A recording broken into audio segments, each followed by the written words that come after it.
Hello friends, and welcome once again to the Gesundheit Kitchen. My name is Hans Rueffert, and we're doing a series on superfoods. So we were taking the Harvard University 10 superfoods, and of all of those, I think berries are probably my favorite in that they are 100% idiot proof, right? So if you think you cannot do anything in the kitchen, you don't need to. These guys are nature's perfect food. They are ready to eat. You usually can tell when they're ripe just by the color.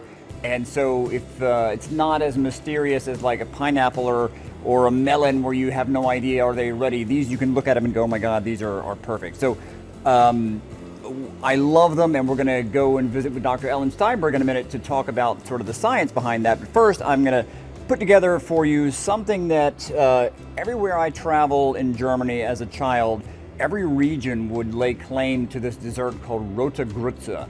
And it's funny because they would say, oh, you have to try this dessert. It's only in this region. And then I would go 60 miles away and they would say, there's this dessert we have that is only from this little town, and it's the same dessert and it's all over Germany. Spoiler alert, it's not indicative to that one little town, but it is delicious everywhere you go. And it's called rote Grütze, and it is essentially all of these dark berries cooked into a compote and then served over either vanilla pudding or over ice cream. But it is delicious on its own. And so let me get this thing cooking. But you can also then, you know, if I use the word compote, it is kind of like a preserve or a jam or a jelly.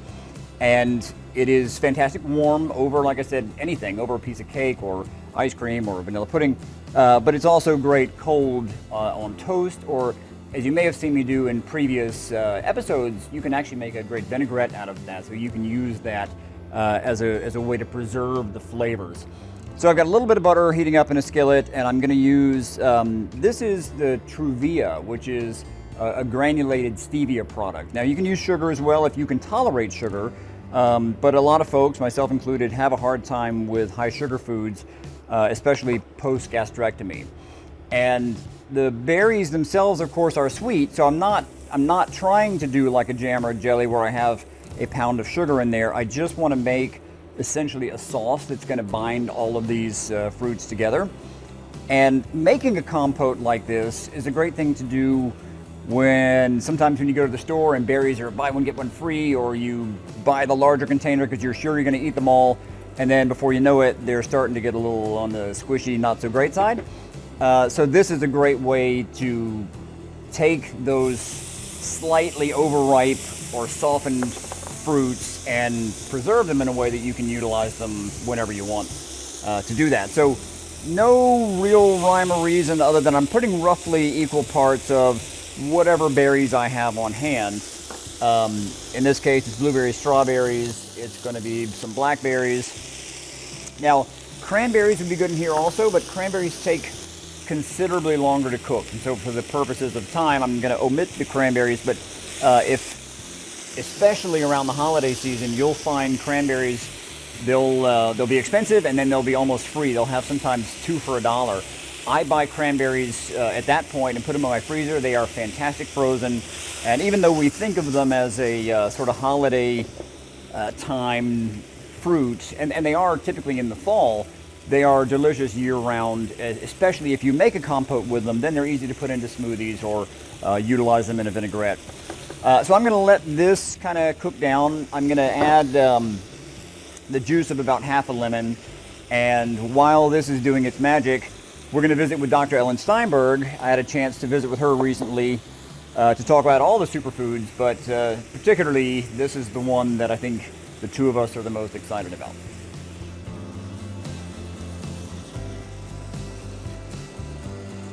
So moving down the list, let's talk about berries. Which honestly, in my mind, it doesn't matter if they're healthy at all, they're delicious. So it's kind of hard to go wrong with berries. But if we were to convince someone who has never had a berry why they should eat berries, give me the wide stroke of that. Well, first of all, berries are like the superfood of superfoods. Oh, wow. They really are quite magnificent. And the thing is think about how rich in color they are. Blueberries, raspberries, all those different colors, they're very high in antioxidants. And they're so easy to incorporate, even if you're just having a little bit of oatmeal, to throw some berries on there, strawberries. There's so many different colors that by mixed berries, you're actually getting different types of antioxidants. So it's very easy to incorporate a lot of different colors, a lot of different antioxidants into one little food group, so to speak. And it's also a food that seems to retain those values even when it's frozen. So Absolutely. You don't have to run out and get it the moment that it's ripe, although it's amazing then. But if you pull a bag out of the freezer, you have that year round. And that holds true for many fruits and vegetables, and yes, and berries, because they are picked at their peak. Yep. They're frozen immediately, and they Yep. retain all that goodness. And versatility-wise, and we'll get into all this stuff in the kitchen, but the fact that, again, it's a go-to that you have on the ready at any point. You open that freezer, and whether you're going to incorporate it into a smoothie or, like you said, put it on top of oatmeal. In fact, when I'm making my 6-year-old her cream of wheat in the morning, that's how we cool it down to a decent temperature. Oh, is put a perfect. few frozen berries on there. Berries. They thaw out, bring it to a normal human temperature, and Yes. I don't have to hear it's too hot. So that's an extra benefit for me anyway. So. No, but and again, color tells you a lot, and they do vary in terms of flavonols and all of those good things, depending on the color of the berries. You've sold me. That's an easy one.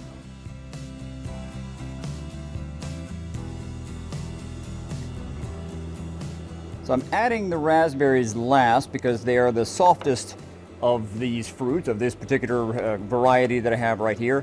And they do kind of fall apart, right? They kind of disappear, which is fine. Like, there's nothing wrong with having this homogeneous, fruit kind of syrupy mess here.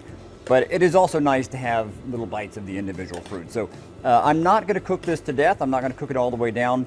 The little bit of lemon juice that's in there, along with the sweetness from the Truvia, is gonna kind of preserve this.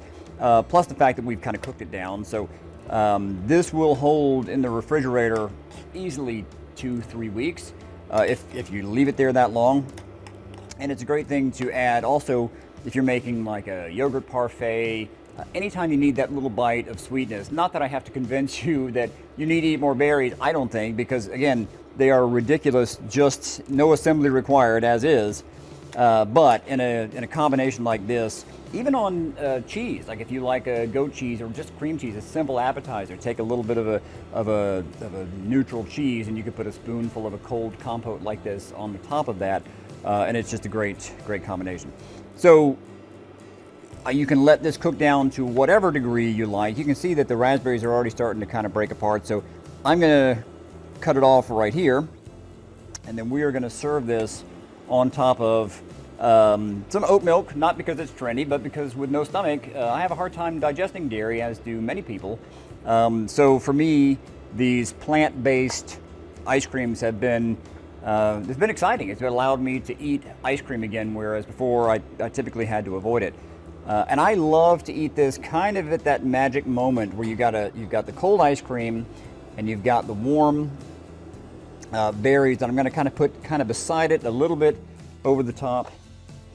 And that magic moment right when they start to kind of melt, right? You've got that border between hot and cold, soft and semi-firm of the ice cream is really, I think, the moment to eat it. There's a little bit of a sense of urgency to eat this while it's hot. So that being said, I'm going to stop talking so that I can start eating before this turns into a milkshake. I encourage you to try making something like this. Again, especially when berries are on sale or when they're overripe, this is the perfect way to capture that and get all of those nutritional benefits. And also, real quickly, you could do this with frozen berries just as easily. But while they're fresh, utilize them. Take care of yourselves, have some fun in the kitchen, and I'll look forward to seeing you next time right here, gastrocancer.org. Thanks so much.